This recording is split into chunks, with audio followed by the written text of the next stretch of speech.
right, welcome back to Daybreak. And we're winding up on the conversation about the enhanced voter registration that is expected to be unveiled this morning.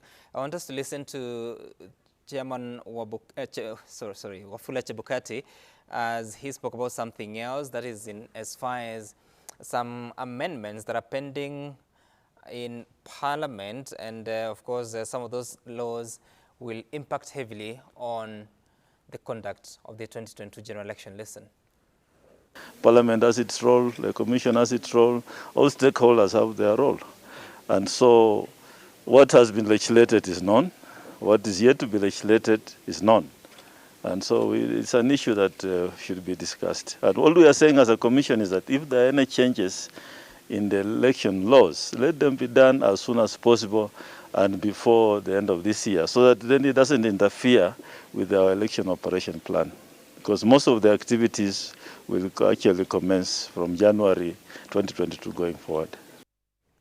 And some of those laws that Wafula Chebukati is talking about, there is an amendment on IEBC Act, there is campaign financing amendment bill, there is referendum bill, electoral laws reform report that gives specific recommendations that are submitted to the speakers of both houses to be analyzed and make some changes just to make the 2022 election more easier to manage, I bet, compared to what happened in 2017, and also to correct the anomalies that were cited by the Supreme Court of Kenya in the presidential election petition in 2017. And Wakili, as we exit from this, so here we are again, 4 years since the nullification of presidential election in 2017, or 4 years since that election cycle, but we're still struggling with these challenges. I remember recently there was that conflict between Parliament and IEBC over the campaign spending limits, to the extent that they were saying that they cannot, Parliament was saying they cannot be used in this election. I mean, do we ever learn lessons, and what can be done? Because Chebukati is proposing all this be concluded by December. Is it a possibility?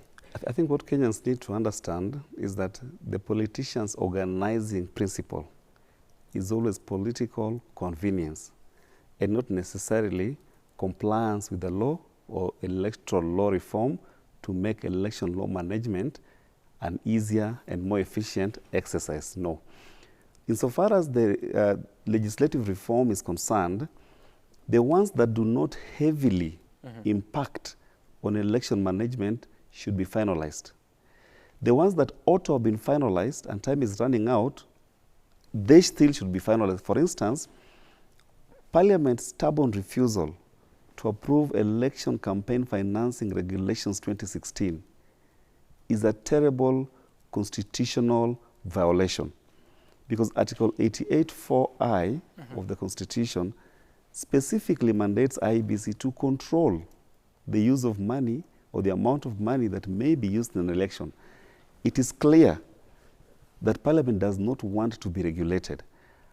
I think it's open to Kenyans to go to court to question the decision by Parliament to delay or defeat implementation of those regulations, and the decision to declare that they will not be bound by the spending limits that have been gazetted by IEBC. I think IEBC has done its part. It now returns the ball back to the court of public opinion. Let the public debate it, and if someone is aggrieved enough, move to the High Court to question whether this election should be conducted without these regulations. The other thing relating to what politicians have said, there's conversation about deleting, I think it's Section 22 of the Elections Act that requires MCAs to have degrees. If they want to delete that provision so that MCAs can contest without the need to have a degree certificate, that's fine. That has minimum impact on election management. But so the point is this: we will have to audit the Electoral Laws Amendment Act 2021 if it comes. We'll have to audit which ones impact on election management. The ones that impact and make it more difficult, somebody will have to move to court and say these ones cannot be implemented in this election.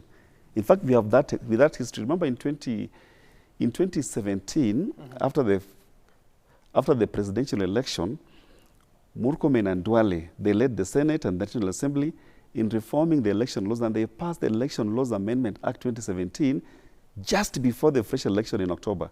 Katiba Institute, which does a great job, moved to court and Justice Chacha Mwita said, those laws cannot be implemented in this election. So I think we will audit what can go through, what cannot go through. You said that the question of removing the qualification of a degree for MCAs is not a major issue, but don't you think it's really important because it affects on who is qualified for this election? There are many MCAs who have no degrees today. As per the current law, they wouldn't qualify for re-election. No, I mean, it's not a matter in terms of impacting on election management timelines. Remember, we have the election operation plan. That one, IBC can, if you pass the law, if you amend the law, even if you don't amend it, IBC will just verify. It's a checklist. So if you introduce that as part of the checklist, then it's fine. Okay. I think the more important question for consideration is this. Do we need MCAs to have degrees or not? I think it's not in my place. The MPs should do their work.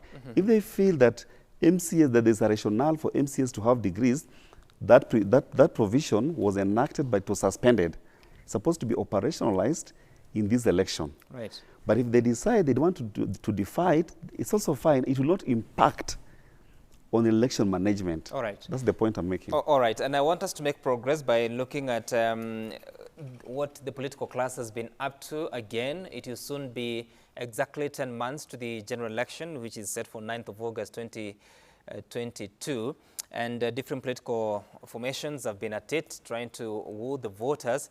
Let's watch what just went on last week at the Bomas of Kenya. Listen.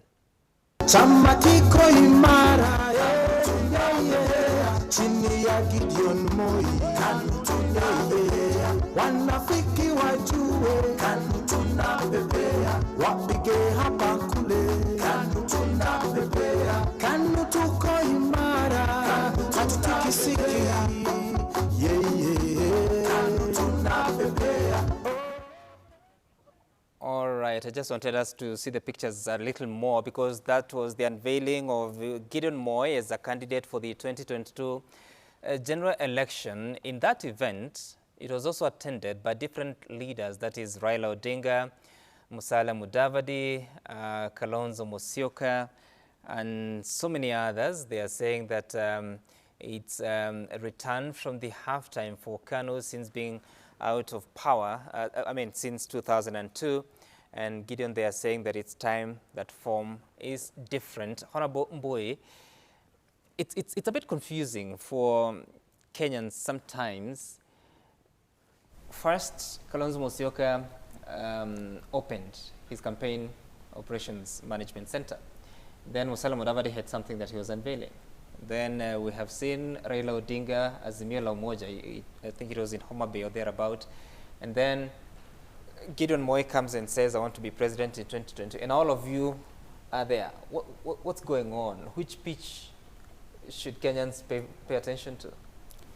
Now, if you ask me which pitch they should pay attention to, I will tell you the one for SKM Command Center of Kalonzo Musyoka, because that is my party leader and that is my preferred candidate. But the reality is that all these political leaders are ambitious, and anyone in politics would want to ascend to the highest office. And so I think they're in the right place. You wouldn't be a party leader and then you're telling your troops that you're just there for the sake of it. Every one of them, every political party leader has to stake a claim and say that they're looking at being president in 2022. But of course, the chances are not every one of them really, as we look at it, not every one of them would make it. There's a very, very short time. There are some few, whatever I would say, front runners, my party leader being one of them. So at the end of it, I'm sure the Kenyans will make that decision. But let's allow them to woo the voters. Let's allow them to get out there and sell their agenda. But towards the end, my belief is that we will still come back together as one Kenya and pick a candidate that we can send to the ballot, so that we do not compete, all of us, and split the vote in a way that no one gets 50+1, which is envisioned in our constitution. So I do believe that going forward, like Gideon Moi, my party leader, Kalonzo Musyoka, Musalia Mudavadi, Wetangula, we are all in one political movement called the One Kenya Alliance. And much as we have talked about individual parties fronting their candidates, we are still in negotiations, and we still have a technical team sitting to make a decision on who would be best placed to fly our flag. So I think there is still there's still time, and probably before the end of this month, we'll see some light at the end of that tunnel. So I do believe that we will have a candidate for the alliance. That's interesting. So when do you decide this? Because Kenyans are looking at all of you, so much energy in the field. What is the game plan? Is it to mobilize the small circles, then bring them together? Or is it the candidates trying to pitch for either a candidate or a running mate or Speaker of the National Assembly or whatever? What is this? No, I think they all are interested in being president. Ideally, the reason why each of them is pitching and seeming to be pushing for their vote, independent vote, is because eventually when a decision will be made, we may choose to do maybe some survey out there and ask around who's the best candidate. Mm-hmm. We may use delegates, we may use whatever method will be a political process, in which case if there's a political process which is democratic, then the person who seems to be the best candidate will win. So right now, none of them can sit back and wait. Each of them has to get out there, convince the masses, convince their people that they are best placed to be president. But I do know that a time will come when all those forces will be brought together so that we can have one leader. Because at the end of it all, if all of us vie, obviously, then we are going to split the vote so badly that we'll end up with a runoff that will leave a lot of people, seriously disgruntled. So at the end of it all, I am certain, at least one Kenya Alliance, all my party principals have said that they will be together up to the end. So I believe they are all trying to up their stakes. Look at it this way. If Gideon Moi wants to be president, and then he sits back and waits for to make him president, it won't work, because they will tell him nobody is behind you. So he has to launch his presidential campaign and tell people, I am the right person, under KANU. So that's what every one of them is doing, and I think they are doing the right thing. Let's listen to what Gideon Moi said alongside the Secretary General of the Independence Party, Nick Salat. That Honorable Kipchele Moi, all that are important, the KANU chairman be and is hereby nominated as the presidential candidate for the KANU, for the Kenya African National Union, KANU. As many as of these opinions say aye. Aye. Today I want to assure you that you have the time, the energy, and the resources to get out there. And today I want to declare that our half time is over and we are back. KANU is back!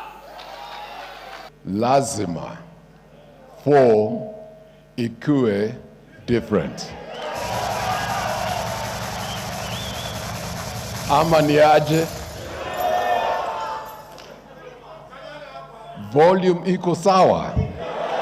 It is either we let our country slide into the hands of destructive forces, or secure this nation with a progressive and visionary leadership. All right, that is Gideon Moi making a pitch for his candidature in 2022. He's yet to release his manifesto. We'll be hoping to hear about it soon. But Commissioner Letangulu, when you look at this, and especially what One Kenya Alliance is doing with Raila Odinga in attendance in that KANU event, you've observed the past two elections, 2013 and 2017. Do you see anything different? And even the style that Mbui's side of politics is using?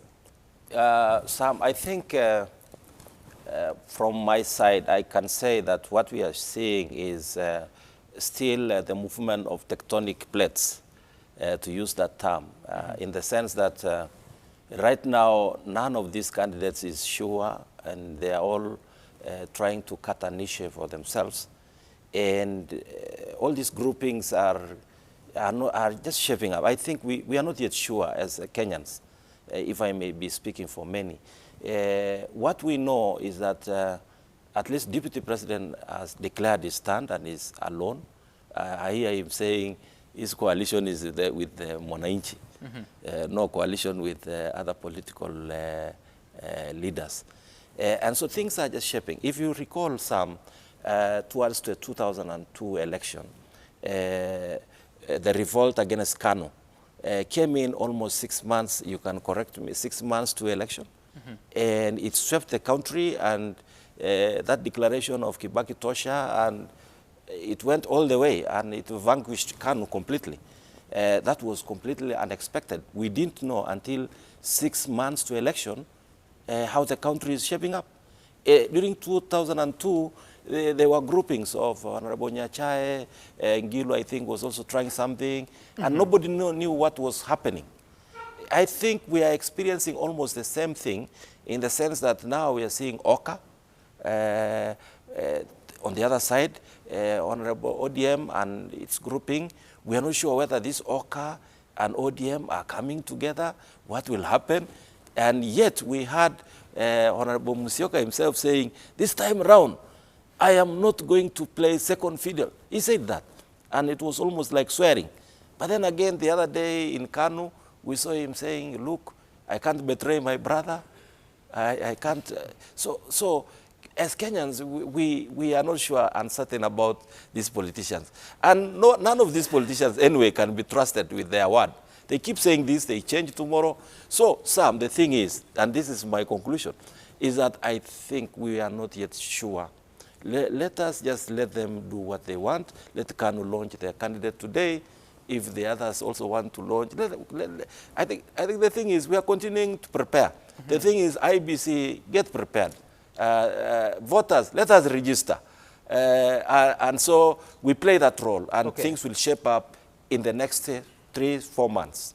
Okay, and because you've used the example of 2002 when most of the opposition parties came together to face the KANU candidate that time, that is Uhuru Kenyatta, do you think a repeat of such is possible at such a time, or has so much changed to even begin to imagine? You see, the stakes are high. One, we have a candidate who now for sure could be one last bullet. Honorable Raila, I think time is not in his favor. So that is a serious factor in as far as these groupings are concerned, and whether they will coalesce about it. And then again, you have a president who is retiring and who wants to influence. Unlike Kibaki, who let things happen, looks like Honorable Uhuru wants to play a major role in the future of the country. And that is a major factor also.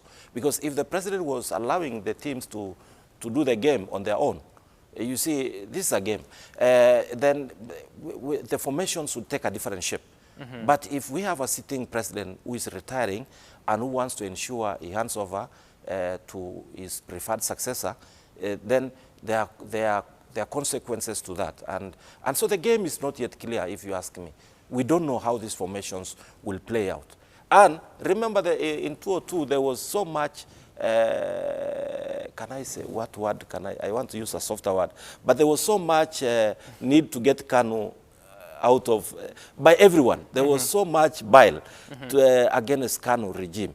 And so there was pressure from ordinary Kenyans for the opposition to come together. There was real pressure. This time round, that pressure is not there. I don't see it. That stakes of getting a regime out.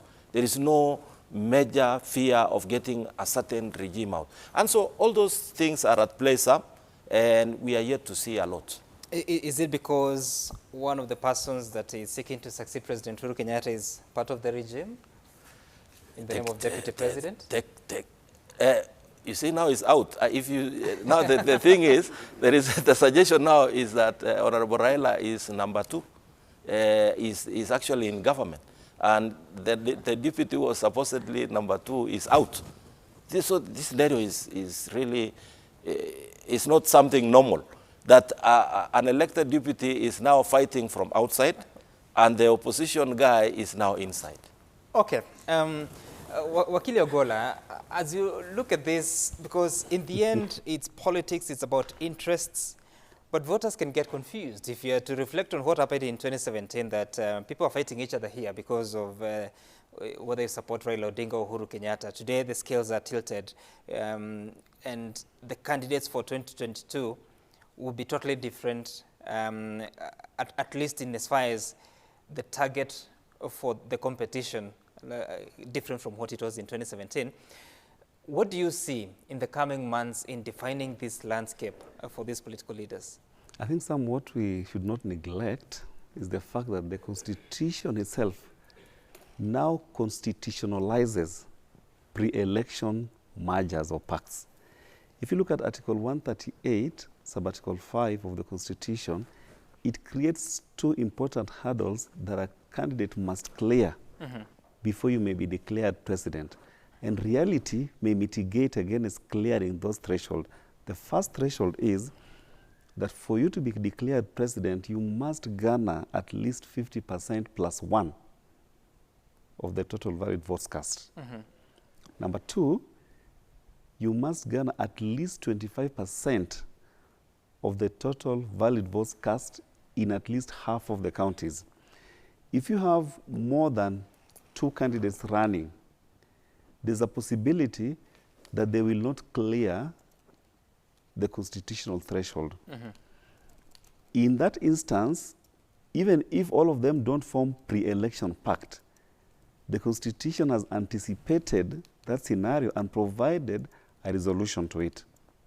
That manner will be that stalemate will be resolved by way of conducting a fresh election that allows the first and the second to compete and clear the threshold. So you can see, if you look at the purposive reading of Article 138, sub-Article 5 of the Constitution, discloses the constitutional underpinning for pre-election pacts. Again, a review of the Political Parties Act expressly provides that political parties are at liberty to merge before or after the election, provided the same is registered with the Registrar of Political Parties. So yes, we have the legal infrastructure to organize the coalitions if you wanted to. What is happening, I don't think they're doing that because the law has provided for it. They're doing so because of interest formation, and there's nothing wrong with interest formation. Gideon Moi must declare his interest, Kalonzo must do so, Mudavadi, Raila, Ruto, and so on and so forth, so that you can have a bargaining power. But the reality is they know that as you head towards the end, towards nomination, a pre-election pact is inevitable. So ultimately, I mean, even if you are the laziest of the laziest, you'll still be able to know that at the ballot, you'll have Raila Odinga and Deputy President William Ruto as the key contenders. These guys, the other guys will collapse by the wayside. If they insist, the system will circulate them out, and in the fresh election, when you're going for the runoff, you will still have Raila Odinga and William Ruto. That's why those are the candidates to watch. So I think Ruto and Raila need to court Kalonzo and Mudavadi and maybe Gideon and make sure, because they have the potential of denying them the president. If you take Kalonzo Musyoka for granted, for instance, he may not become the president because of the way we vote. And it's very sad that we vote along ethnic lines. But Kalonzo can stop Raila from being president. He needs to know that. He just needs to swing that support to Ruto. And Gideon and Mudavadi can stop Ruto from being president. He needs to know that. So, and I think they already know. So if this courting, and you saw when Anne Waiguru was being summoned at EACC, ANC went there and said, you know what, we are courting so that they build alliances. I think let's wait and see how politics plays out. The more important thing is that they do it in a manner that respects each other and respects the country, that we need to remain united despite the political viewpoints that we hold. Even though Musalia Mudavadi said that those were the individual or private views of Ayub Savula, let's listen to what these political leaders said at the Bomas of Kenya while attending that event of unveiling of Gideon Moi as the KANU presidential candidate. Mtu asiambia wewe ati wewe si ni dynasty. Mzee Moi alitoka kule kienda huko juu Sacho, ufukara kubwa. Alipewa ng'ombe kupeleka siji kilomita ngapi kwenda kuuza ng'ombe ile apate karo ya shule. Kama Jaramogi alitoka kwa ufukara, akafanya kazi kwa bidii mpaka akawa makamu wa rais wa taifa letu. Tuko tayari kushikana mikono kwa mkono, tutembee bega kwa bega kama Wakenya, na tuweke Wakenya mbele ili Kenya iwe kwanza na sisi tufate. Hata kama wengine watakuacha, you know I can't. Na kama wengine watatuacha, na kama wengine wataniacha mimi, najua Gideon hawezi kuniacha. Honorable Moi, I want you to have the final word on this, because in 2017, it was the bombers of Kenya, and Kalonzo Musyoka said, at the age of 63, why would I wait to be president? Well, he ended up being the running mate. Just recently, he said that he'll be 67, 68 next year, and he cannot wait any longer, because this could be the only chance. But now, he cannot abandon Gideon Moi. We are working together. So, where's Wiper headed? Sam, seated next to the commissioner here, he just said something earlier and said that, these politicians cannot be trusted.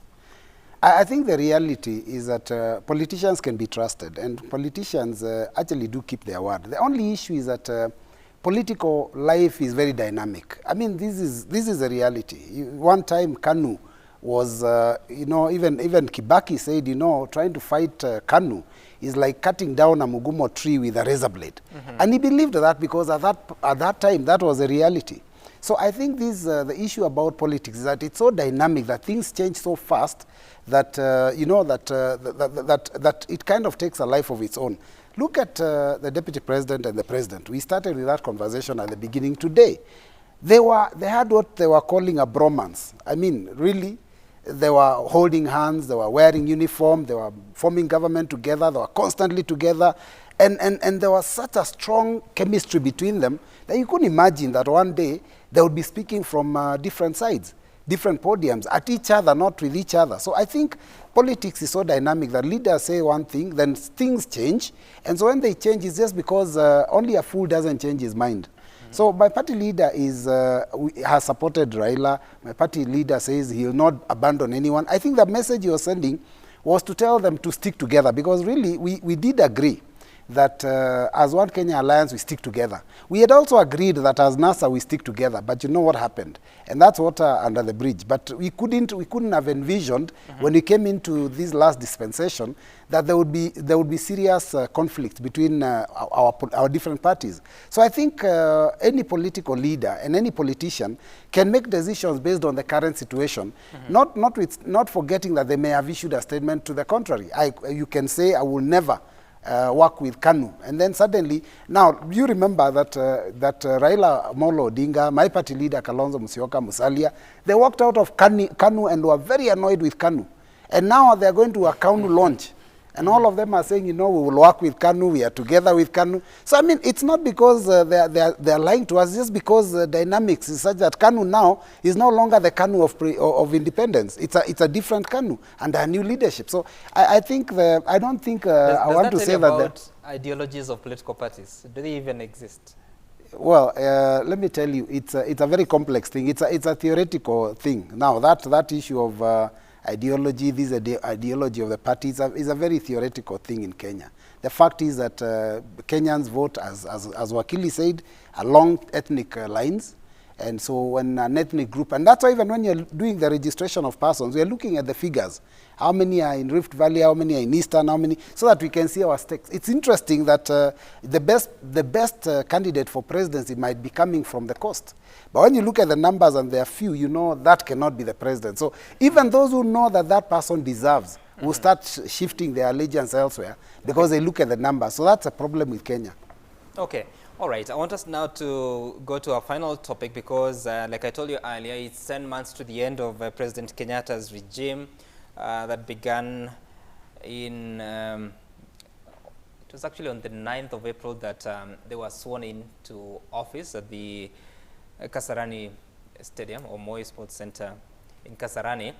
Let's take a look at some of the changes that have happened over the past few days. I believe it was on Wednesday when President Kenyatta made changes to the cabinet, reassigning cabinet secretaries and also stripping some departments or ministries of certain departments. Let's see what that impact is. And first is Charles Ketel, who was moved to Devolution Ministry, the arid and semi-arid Lands Department was moved from that devolution ministry.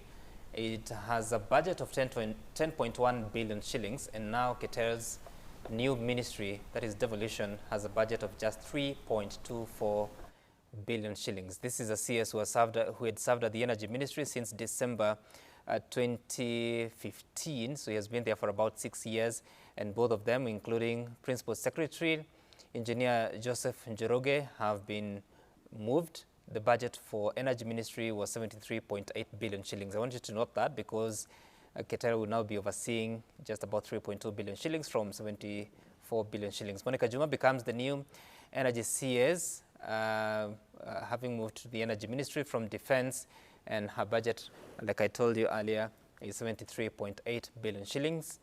She's moving from the Defense docket, where the new Cabinet Secretary is Eugene Omalwa, with a budget of 119.7 billion shillings. Of course, he has been moved away from Devolution and Arid and Semi-Arid Lands Ministry, which now has been taken over by CS KETER. But the Arid and Semi-Arid Lands has been moved to a different department. The other person who has been affected by the changes is Simon Chelugui, who is the Cabinet Secretary for Labor. He has been the CS for Labor and Social Protection, I believe, since January 2020. Now the social protection budget has been moved away from that ministry to the Ministry of Public Service, and now Chelugui remains with the Labor Ministry or Labor docket, which has a budget of 5.3 billion shillings. And the social protection department has moved alongside the PS, Nelson Marwa, and now Professor Margaret Kobia becomes the Cabinet Secretary in charge of Public Service, Gender, Senior Citizens Affairs and Special Programs, which has been added, the two departments hived from Labor and Devolution docket. And what this means is that now her ministry will have a total budget of 66 billion shillings, up from 22 billion shillings because of social protection and the arid and semi-arid lands departments. And these figures are in accordance with the budget of 2021-2022. And finally, the PSAs under CS Kobia, that is Mary Kimonye, Professor Colette Suda, Nelson Marwa, and Mika Powon, who's in charge of arid and semi-arid lands. And finally, these are the changes to the principal secretaries. Engineer Njoroge moved from Energy to Transport. Gordon Kihalangwa moved from Public Works to Energy. Solomon Kitungu from Transport to Public Works. And Nelson Marwa retains the department, but the department moves to the Public Service Ministry, becoming one of the biggest ministries in the country. And of course, Wakili Ogola, it is within the right of the president to reorganize the government as he wishes. But what are you seeing? What are you reading from this? I was going to say, reorganization of the executive is at the discretion of the president to do so. There are practical and political reasons for doing so. The practical reasons could be that it's normal to do rotation, and also give some CSs additional responsibility so they can also feel the weight of government, and it also goes into their CVs because no one is assured that these CSs will return in those cabinet positions. Mm-hmm. So when you have an opportunity to handle a docket with a larger budget in an election year, I think that's a better way to sign off. And those who had already handled bigger budgets, they also must be grateful because they had an opportunity to showcase their capabilities. So it's a good thing. In terms of political, the president could be repositioning, and is allowed to do so, the CSS that he wants to manage his transition, which also includes finalizing his legacy projects. It could also mean that he's also trying to release those who have already declared interest to run in election. Remember, the Elections Act requires public officers who intend to run in the next election to resign at least 6 months to the ballot. Mm-hmm. Which means if you're working backwards, they must begin to hand over. So if in our cabinet meeting, have you declared interest? Do you want to run? Can we then give you lesser responsibilities, for instance? It could work either way. It could also mean, could you give you more responsibilities to help project your power out there as a way of signing off. So the politics is the president is showing where his interest really lies. The people he can trust to deliver on his legacy projects, and then the people he can trust, that the people that he wants to favor with a political platform to launch their careers. The ones that have been moved must just count their blessings and say, we have had a chance to serve, and not read too much into it. I think that's what it is. And Honorable Moi, I know the question of budget is pretty important when you're analyzing politics in this country. But for a CS like Qatar moving from a budget of 74 billion shillings at the Energy Ministry into a devolution ministry that previously had about 14 billion shillings of a budget, but a department is moved away and you remain with 3.2. CS Chelugui has been in charge of nearly 40 billion shillings. Now one department, social protection, with a budget of 34 billion shillings is moved away. He remains with just over 5 billion shillings. What is this? I think, to be honest, the issue of the budget that is tied to the ministry does not necessarily determine the importance of the ministry. Some of these ministries are extremely important, but they don't require money, because some ministries will get a lot of money because there's a lot of development projects within the ministry. And the ministry is not just out there to develop, to do development projects. There's some that are meant to do policy, you know, make sure that the country is running in a certain way. So I think I wouldn't want to connect the moves and the changes to the budget personally. That's my personal opinion. I think the president is just reorganizing, as we said, for maybe for his own interest. And it's not the first time he's done it. He did it before, and he's done it again. He may even do it again going forward. But you know, I know when people look at it, there is that tendency to look at Keter and Chelugui and then try and connect them to maybe they came in through the deputy president. You know, the president is at liberty to even dismiss a cabinet secretary. So I don't think he would keep them to punish them. So I don't think they're being punished. They're still CSs serving with full salary, full perks, full responsibility. And the reorganization may be logical, because sometimes when you look at, let's talk about like this Department of Social Protection that has been moved from the Ministry of Labor. It makes perfect sense, because why would you have social protection kitty under the Ministry of Labor, where people are being given 2,000 shillings per month, and they are not serving?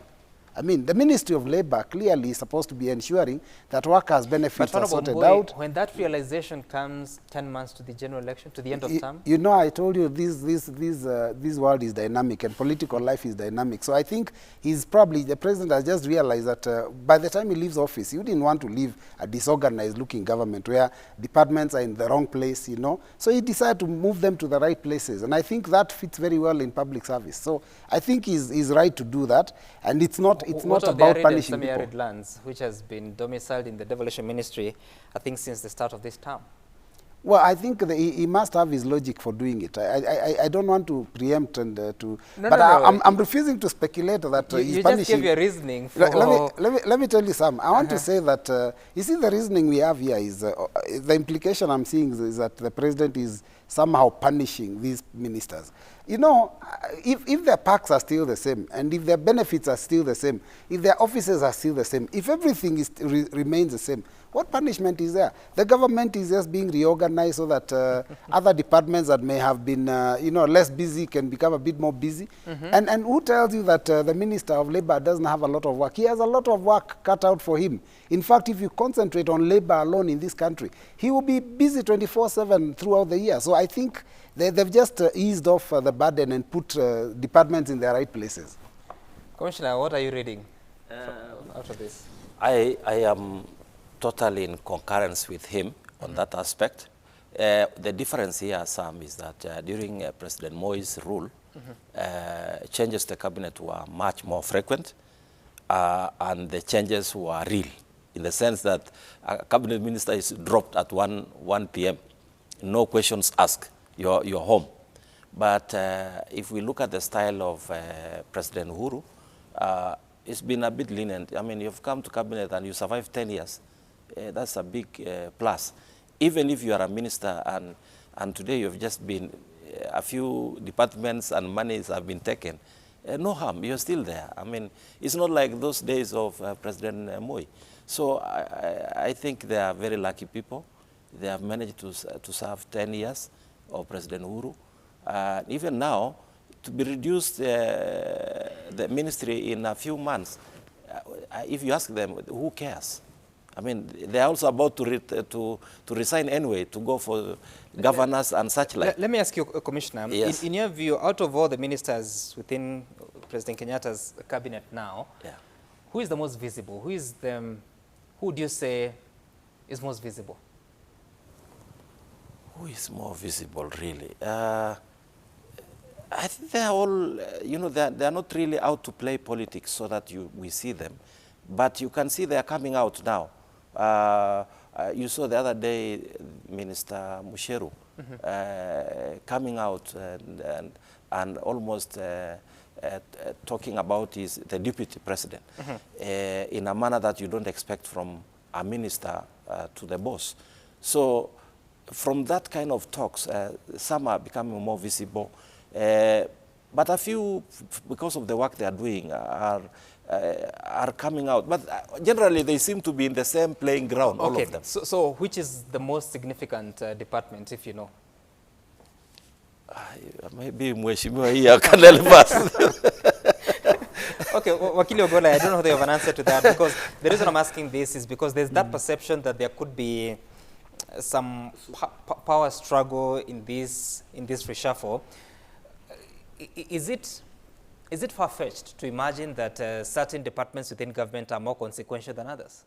No, it's not far-fetched. In fact, there are some ministers, I think the Minister of Health is one of them, that controls a budget that is bigger than what goes to the entire counties. I mean, one minister, I think there are about 3 ministries, could be defense and health and, and I don't know if it's transport, education, yeah?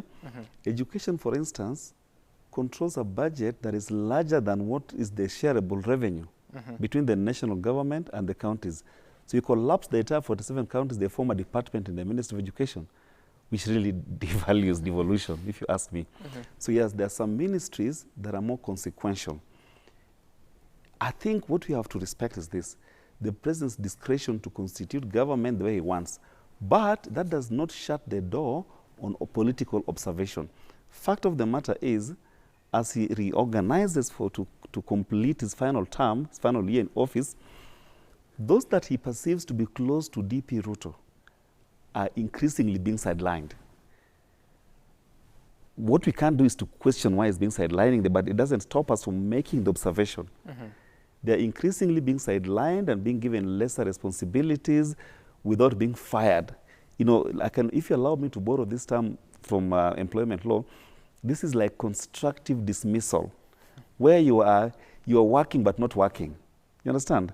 You have been dismissed without being formally terminated, because he fears political ramification, the political consequences of firing Chelgui and other CSs that are allied to the DP would be far. It could cause destabilization in the country, and it could give DP Ruto political ammunition to continue hitting on the president and his preferred successor, who now seems to be Raila Odinga. So what you do, you leave them in government, but you exclude them from the inner core of the government. So do you agree the size of our budget is? Of course, it does matter. It does matter, only that now, what I've said is that we may observe, as I've done, but yes, legally, he's within his right to reconstitute as he deems fit. And I said those who have had an opportunity to serve in the cabinet, and Commissioner Tangula got it so well, for nearly 10 years. I think in a country of 45 million Kenyans, if you have had an opportunity to serve for 10 years without rotation, I think count your blessings and be happy. Regardless of the reasons why now your department is being taken away from you. Just like being a commissioner for 6 years, right? 5 years, actually. By the grace of God. All right. Let's take a look at the feedback you've been sharing with us via Twitter at Citizen TV Kenya at Sam Gituku. The hashtag being Daybreak. 2022 elections has high stakes. Candidates campaigning for seats need to work on their algebra. M plus P plus T, money plus propaganda plus tribal arithmetics. Without working on that, mapema, they would end up in the dustbin post 2022. Wow, okay. Koril Chichi, Will One Kenya Alliance remain united to join Raila Odinga? My guess is one or two of them will join Ruto, where they will get the highest bid and relevance. It's about interest, and the biggest beneficiary will be the Deputy President. Engineer Lazaro, Parliament should prioritize discussions touching on IBC budgets. Incredible elections more expensive to the growth of an economy than the additional funds they are asking for. Ben Mutiso, I disagree with Honorable Moi. The issue isn't money problem, it's that the system is greedy. The President is on record saying that we lose 2 billion shillings daily to corruption. Also, the system is broken, including the IBC, especially regarding tenders. Optinote, you cannot reconcile two political visions that are diametrically opposed to one another. Uhuru has chosen the handshake for the last 4 years, going to 5 years. The DP has chosen anti-handshake for the same amount of time. How can you reconcile that?